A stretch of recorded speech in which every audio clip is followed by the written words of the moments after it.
Welcome to the ASMR Acre. Today we're doing a Royal Designs stencil that was purchased online. They have what, 6,000? Thousands of choices.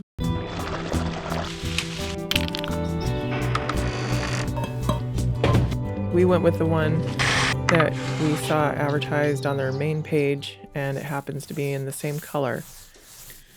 Yeah, you'll probably laugh because we're using the one that's on their website, but it was the coolest one. I know, we liked it. Yeah, it's kind of got a deco, 70s, and a modern component to it. And it fits the early 20th century, 30s, 40s vibe of the house. It goes with the wood paneling you'll see over to the right. It's not in the shot right now, but it will be in a minute. What are you doing here? You have a tiny roller. Yep, just a regular Home Depot mini roller that I don't know if you did it in this picture, but you cut off the end of it to square it off, and that really helped a lot.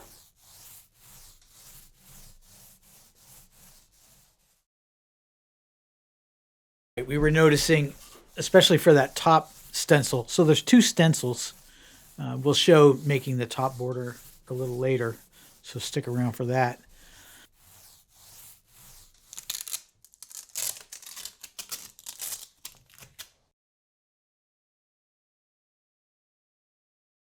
So it would sometimes touch the ceiling. So we were quick to touch up anything that we were doing.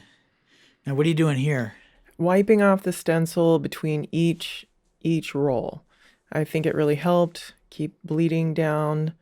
And it was really fast. It just became a process where you'd pull the stencil off, I'd wipe it down, we'd put it back up, level it up, and I think it contributed to the clean lines on the first wall.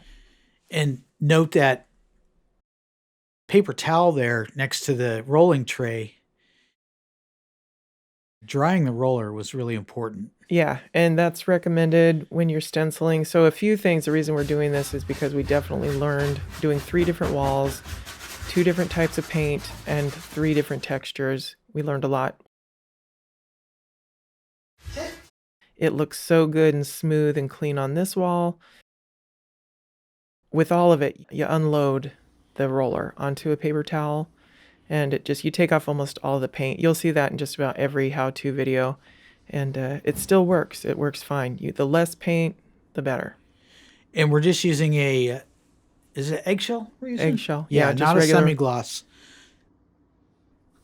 Coming up later, we do a semi-gloss.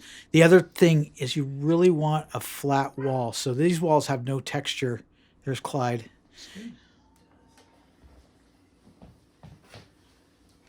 The next wall has a little bit of texture, and it was a lot harder. The bleed through was a little trickier. Yeah, we got really confident with this wall because it was so easy, but it had to do with the paint. Even a flat paint would have been better, but we had eggshell or satin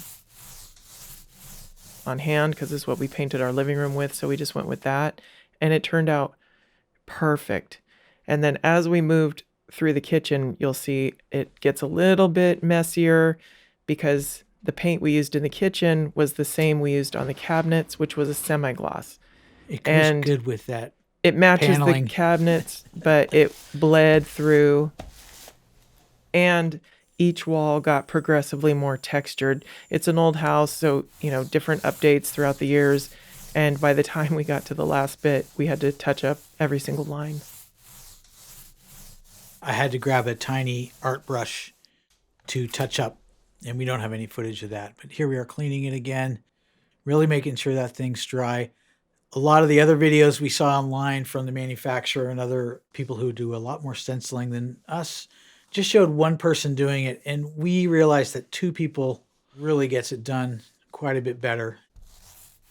We have a mini level, and so we level every one.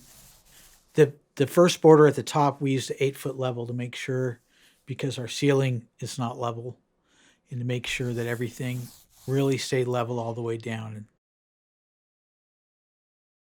And now we're going back through and doing the borders. So we have to kind of line it up, find where it fits, tack it in, and then roll the last section out. Now, when we get to the corner, we had a little method. A lot of people say cut the stencil. Well, we didn't want to do that. Not because it's a $50 stencil, but because we didn't know if we were going to want to do more of it later. We were able to use a sheetrock blade and just push it into the corner and get it pretty close and then touch it up with the art brush.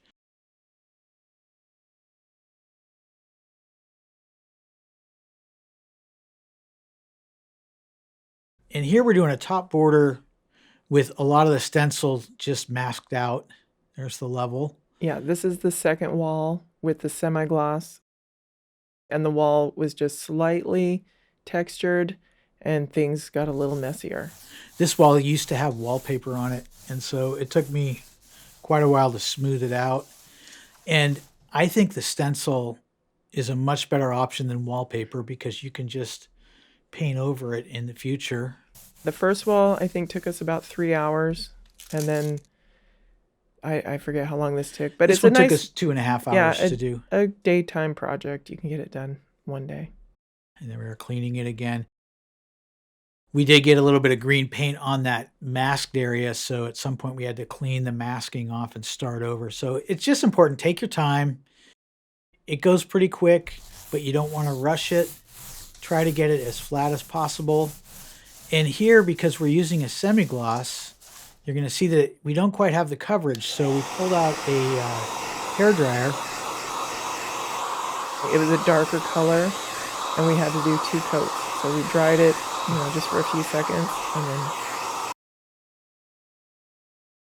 here's the border section. Just whipping that out.